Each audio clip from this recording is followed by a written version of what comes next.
Hello दोस्तों, नई कथा में आपका स्वागत है। अर्धांगिनी किसे कहते हैं? एक प्रेरणादायक लंबी कथा। अर्धांगिनी शब्द दो भागों से मिलकर बना है। अर्ध यानी के आधा और अंग यानी के शरीर का हिस्सा।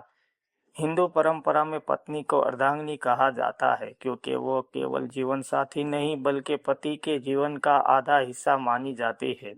कहा जाता है कि जिसे भगवान शिव और माता पार्वती एक दूसरे बिना अधूरे है, वैसे ही पति पत्नी का संबंध भी एक दूसरे को पूर्ण करता है। एक गांव की कथा। एक छोटे से गांव में मोहन और सीता नाम का दंपति रहता था। मोहन मेहनती किसान था और सीता उसकी पत्नी। गांव के लोग अक्सर कहते कि मोहन बहुत भाग्यशाली है, उसे सीता जैसी अर्धांगिनी मिली है। मोहन हंसकर कहता, पत्नी तो हर किसी की होती है, इसमें खास क्या है? सीता मुस्कुरा देती पर कुछ नहीं कहती। कठिन समय की परीक्षा।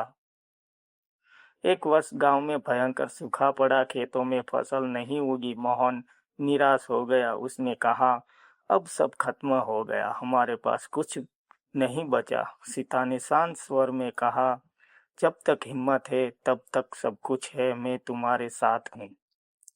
उसने अपने गहने बेच दिए ताकि घर चल सके। दिन में वो खेत में काम करती थी और रात में दूसरों के घर सिलाई करती थी। मोहन को धीरे धीरे समझ में आ गया कि अर्धांगिनी केवल नाम की वो नहीं, शक्ति है जो कठिन समय में पति को टूटने नहीं देती। सच्चे अर्थ की समझ। एक दिन गांव में कथा हो रही थी। पंडित जी ने कहा, पत्नी को अर्धांगिनी इसलिए कहा जाता है क्योंकि वो पति के हर सुख दुख में सामन भागीदारी होती है। उसका सम्मान करना ही धर्म है। मोहन को अपनी गलती का एहसास हुआ। उसने घर आकर सीता से कहा, आज समझ आया कि तुम केवल मेरी पत्नी नहीं, मेरी अर्धांगिनी हो। तुम मेरे बिना अधूरी नहीं बल्कि मैं तुम्हारे बिना अधूरा हूँ।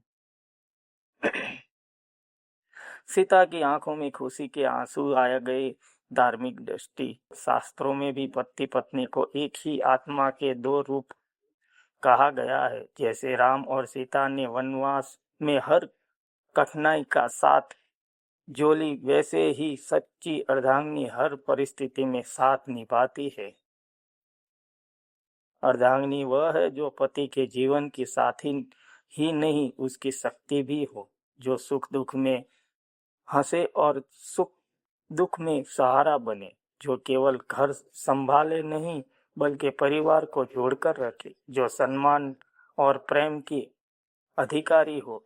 अर्धांगिनी का अर्थ केवल पत्नी नहीं बल्कि जीवन का वो आधा हिस्सा है जिसके बिना जीवन अधूरा है।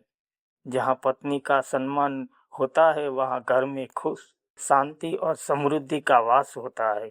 स्टोरी कैसी लगी है? अच्छी लगी हो तो वीडियो को लाइक, कमेंट, शेयर करना भूलिएगा नहीं।